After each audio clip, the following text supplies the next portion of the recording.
वैसे आपके लिए भी एक कॉपी लेके आया हूं। बस ज्यादा सोचिए मत, फॉर्मेलिटीज को पूरा करते हैं। आखिरकार हूं तो मैं आपका पोता ही, है ना?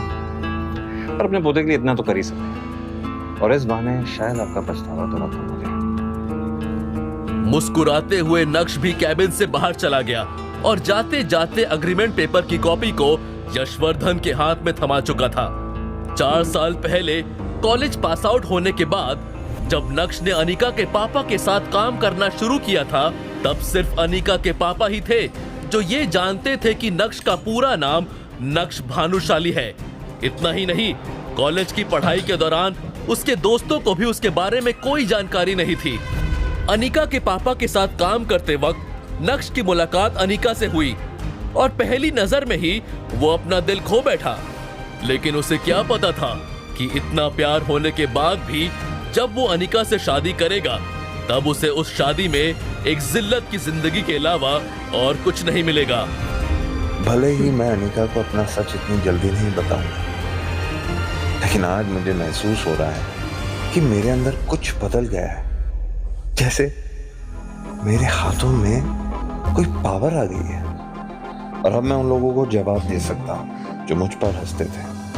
बगावत की शुरुआत तो हो गई है और अब आगे आगे देखो होता है क्या।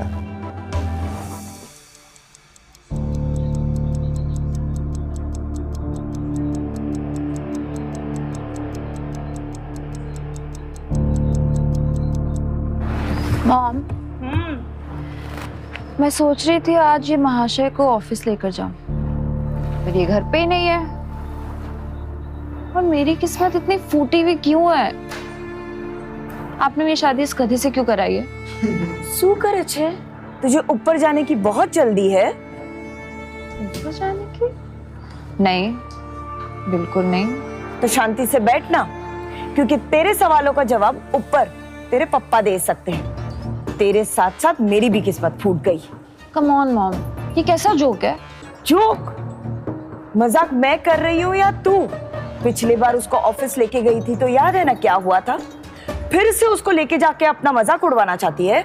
आप बहुत फिक्र करती हो। आपको क्या लगता है मैं गधी हूँ? मैं उसको लेके जाऊंगी और वापस अपनी बेइज्जती कराऊंगी। वैसे बस ऑफिस तक लेके जाऊंगी, अंदर आने नहीं दूंगी। फिर वो ज्वेलरी शॉप में जाएगा, मेरा नेकलेस लेगा और घर वापस आ जाएगा। और वैसे भी इससे ज्यादा मैं उसके साथ टाइम स्पेंड नहीं कर सकती। अभी चित्रा और अनिका नक्श को बुरा भला कह ही रहे थे कि तभी नक्श वहां आ गया। भाई साहब का एटीट्यूड देखने लायक था। जब अनिका ने देखा कि नक्श उसे इग्नोर करता हुआ अपने कमरे की तरफ जा रहा है, तो अनिका को और भी ज्यादा गुस्सा आ गया। ये लो, आ गए साहबजादे नैन मटक्का करके।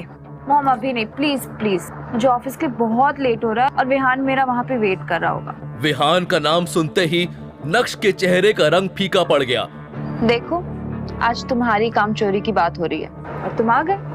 मैं तुम्हें आखिरी मौका दे रही हूँ, तुम मेरे साथ ऑफिस चलो, उसके बाद ज्वेलरी शॉप से मेरा सेट उठाना और फिर घर वापस आ जाओ। देख क्या रहे हो? चलो अब, तुम्हारे वजह से ऑलरेडी मुझे बहुत लेट हो गया। नक्श चित्रा से तो कभी कभार बहस कर लिया करता था, लेकिन वो अपनी वाइफ अनिका से कभी भी जुबान नहीं लड़ाता था। चलो। अनिका और नक्श कुछ ही देर में अनिका के ऑफिस पहुंच गए।